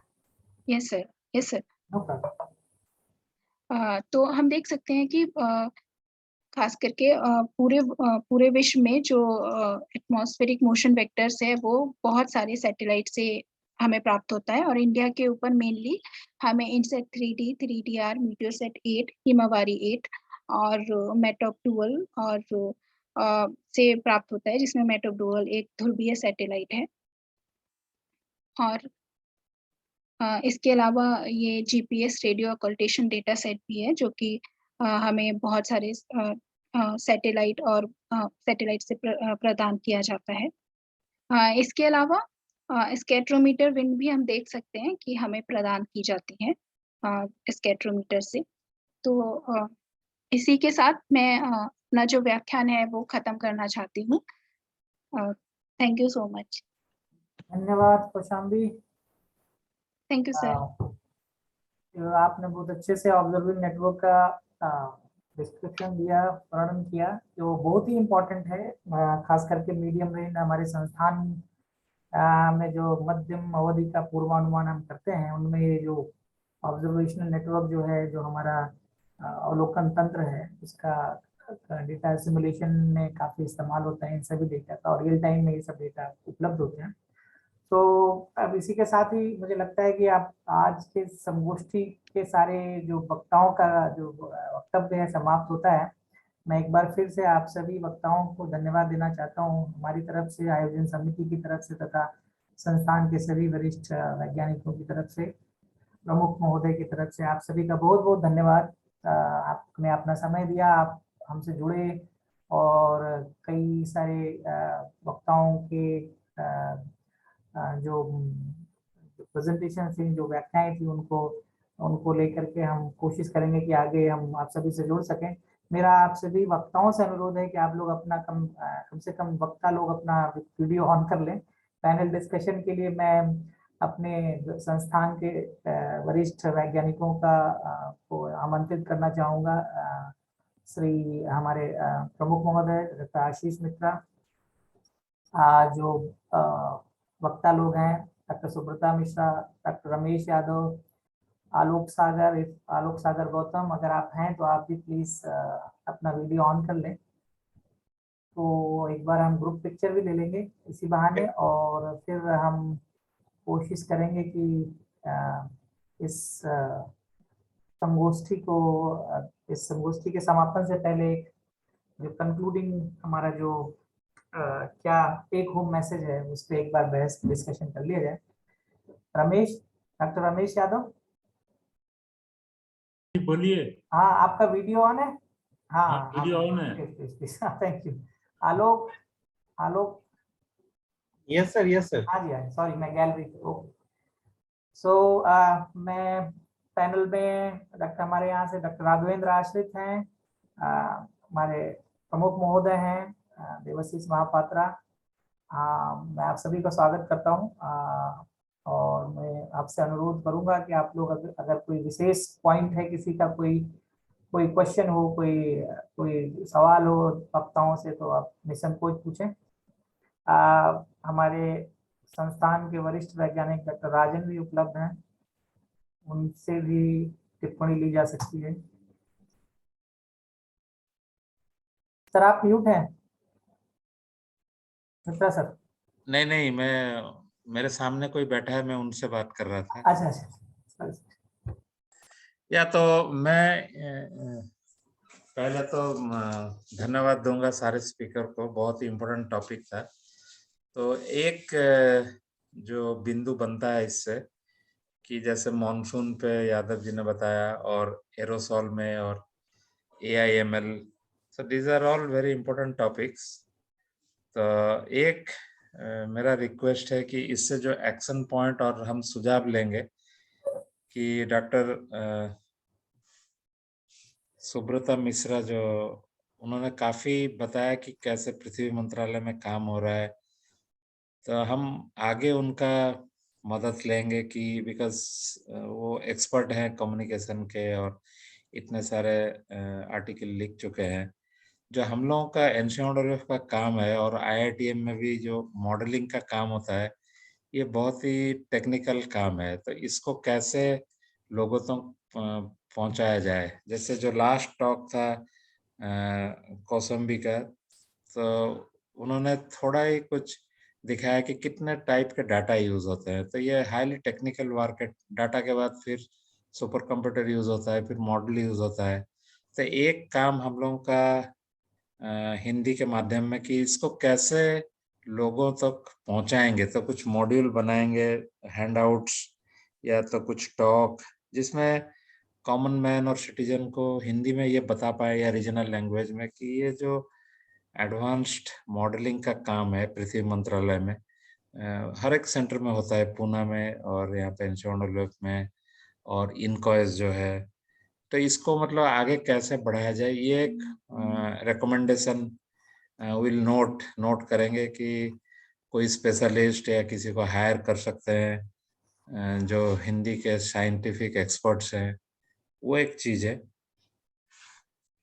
और दूसरा चीज, जैसे आखिर टॉक था ऑब्जर्वेशन के बारे में, तो आजकल एक नया चीज हो रहा है, उसको बोलते हैं क्राउड सोर्सिंग।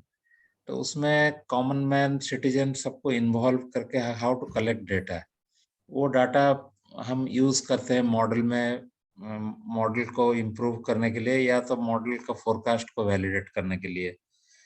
तो उस दिशा में भी एक how to include common man citizens student those are interested, कि कैसे, तो वो भी मतलब हिंदी के माध्यम से ही होगा, क्योंकि बहुत मतलब फंडिंग ये सब सरकारी और बेसरकारी प्राइवेट एजेंसी से फंडिंग का उपलब्धि हो जाएगा, बट इसका प्रचार के लिए मतलब हिंदी में कुछ मटेरियल बनाना पड़ेगा कि ये काम हो सकता है। और उसमें सारे इंस्टीट्यूट और जो एनजीओज है या स्कूल कॉलेज है उनको धीरे धीरे जोड़ सकते हैं, तो ये डाटा बहुत ही यूज़फुल होगा। तो इसलिए एक जो टॉक था डाटा के बारे में, और बाकी जो टॉक है 3 हमने जो डिस्कस किया बहुत ही टेक्निकल था।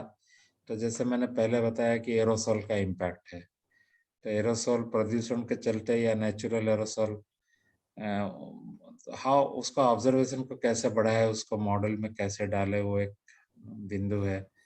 और मॉनसून का जो यादव जी ने दिखाया वो तो बहुत ही एडवांस्ड काम है।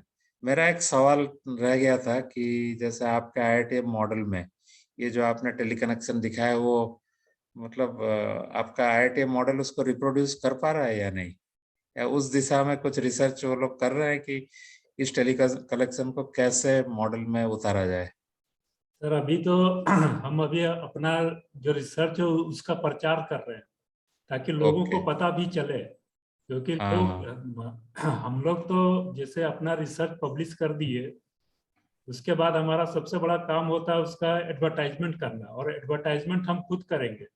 ये और वो उसमें क्या होता है कि कुछ लोग हैं कि जो अपना जो सब बना करके रखे हुए हैं, अपना सब कुछ उनका हो नहीं, जाता वो डाटा है। आपके पास उपलब्ध है ना, जैसे सीएफएस का हाँ सर। सीजनल में, हाँ या तो कई बोलते हैं लीड सेंटर्स, वो डाटा लेके आप जो आपने दिखाया कि इतना महत्व क्या है, वो हाँ मॉडल में हो रहा है कि नहीं, हाँ, ये सब वो एक बिंदु रहेगा। वो मैंने जैसो अपने शोध पत्र में ये लिखा है कि ओके ये जो सो मॉडलिंग ग्रुप के लिए एक चैलेंज है कि वो अपना करके देखे। ओके। ये पूरा ऑब्जर्वेशन मतलब आईएमडी डेटा और एरा 5 जो डेटा है, इसमें हमने कोई मॉडल नहीं यूज किया, इसमें केवल ऑब्जर्वेशन डेटा से ये सब निकाला है। थैंक यू, धन्यवाद। और डॉक्टर आलोक जी से ये भी मेरा निवेदन है कि जैसे हमने डिस्कस किया था ना कि डेली या वीकली लेवल में ग्रिडेड डाटा कैसे बने सैटेलाइट और इन सिटू को मिला के, तो वो बहुत ही मतलब यूजफुल होगा, क्योंकि हम अभी उस स्थिति में पहुंच गए हैं कि मॉडल में जो एरोसॉल का कंप्यूटेशन वो सब काफी इम्प्रूव हो गया है, बट वही डाटा नहीं है, तो हम climatology long term mean use कर रहे हैं फोर्सिंग के लिए। और जैसे ही मतलब स्टार्टिंग इनिशियल कंडीशन, फिर मॉडल एक बार चालू हो जाता है, देन सारा कंप्यूटेशन करंट जो विंड बाकी पैरामीटर पे चलता है, लेकिन जो एरोसॉल इनिशियल कंडीशन रियलिस्टिक नहीं है, नहीं। तो वो एक दिशा रहेगा आगे काम करने के लिए, तो उस बारे में सोचेंगे। और आखिर में मेरे साइड से वही है कि जो AIML का यूसेज है, AIML का यूसेज डेफिनेटली अभी आगे बहुत होने जा रहा है, तो वो भी बहुत ही इम्पोर्टेंट पॉइंट है, बिकॉज कई बार हम सेक्रेटरी लेवल में भी डिस्कस कर चुके हैं कि मॉडल में बायसेस है, उसको कैसे करेक्ट किया जाए फॉर एंड यूजर, कोई एग्रीकल्चर एप्लीकेशन, वाटर एप्लीकेशन के लिए।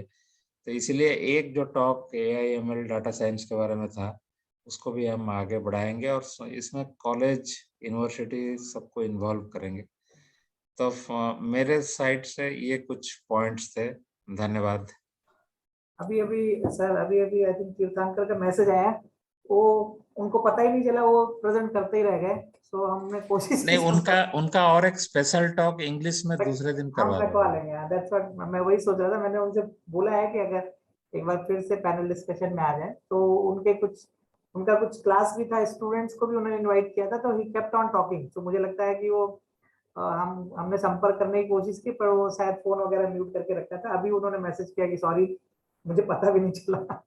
तो नहीं, उनका इसमें एक्सपर्टीज है, हिंदी में अंग्रेजी में जिसमें भी वो चाहें तो हम फ्यूचर में उनकी सेवाएं फिर लेंगे, उनसे टॉक कराएंगे। बाकी डॉक्टर आलोक सागर गौतम का talk on aerosol ion interaction और जो बाकी क्लाउड बर्स्ट, ब्लैक कार्बन और वो सब एक्टिविटीज पे है, उस पे जरूर टेक होम मैसेज है कि हम कोशिश करें कुछ एरोसॉल ग्रिडेड डेटा सेट मिल जाए जो मॉडल सिमुलेशन और मॉडल फोरकास्टिंग में इस्तेमाल कर सके।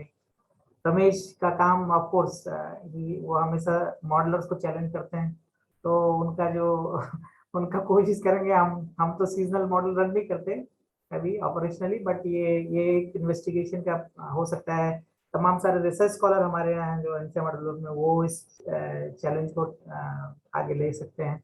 फ्यूचर में अगर हम कभी लॉन्ग इस तरह का कुछ प्लान होता है तो भी हम भी इसमें कोशिश करेंगे कि हम भी सहयोग करें। और डॉक्टर सुब्रता मिश्रा ने जो शुरू में व्याख्यान दिया हिंदी में, वो काफ़ी इंटरेस्टिंग था। जो कैसे फिशरीज और क्रॉप एग्रीकल्चर एंड तमाम इंडस्ट्रीज, तमाम सेक्टर ऑफ लाइफ जो है, तमाम पहलुओं को मौसम विज्ञान और earth and atmospheric science impact करता है, कितना इम्पोर्टेंट है।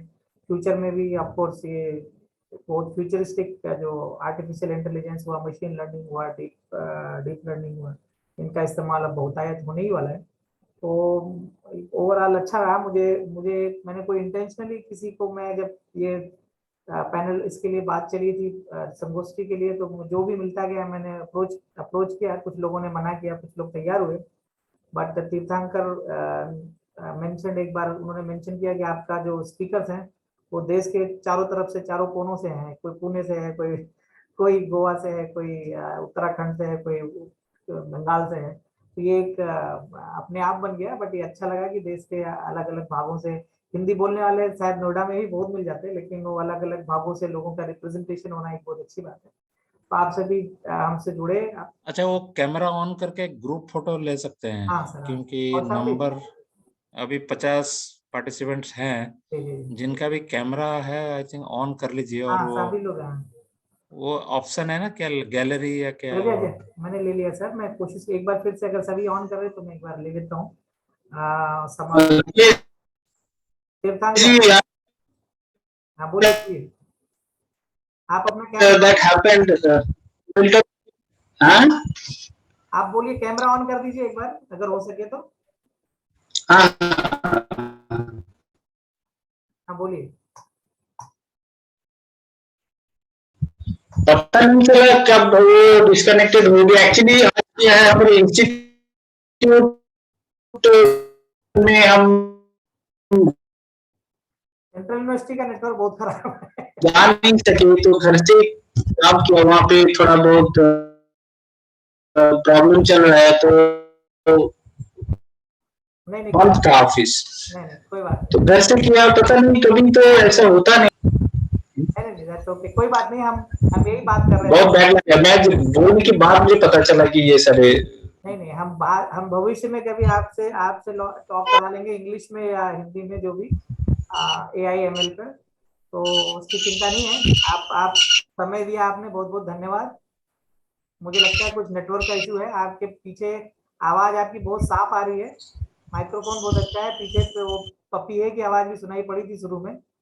तो नेटवर्क का प्रॉब्लम है, दैट्स ओके, कोई बात नहीं, उसकी चिंता नहीं है। वो तो आपके प्रोग्राम एक बार मैं भविष्य में कभी होगा। Thank you for your, thank you आप सभी का एक बार फिर से धन्यवाद, बहुत बहुत धन्यवाद। और मैं फिर से सभी को इन्फॉर्म करूंगा जो भी हमारी प्रोसीडिंग्स वगैरह कुछ हुई इसके बारे में, रिपोर्ट्स वगैरह। तो एक बार फिर से सभी वक्ताओं का बहुत बहुत धन्यवाद। आप सभी का दिन मंगलमय हो, जो बचा और आगे की भविष्य की शुभकामनाओं के साथ हम हमेशा आगे भी टच में रहेंगे। धन्यवाद। Thank you so much sir, thank you. Okay, और एक बार धन्यवाद सभी को। Thank you sir, thank you so much. धन्यवाद सर।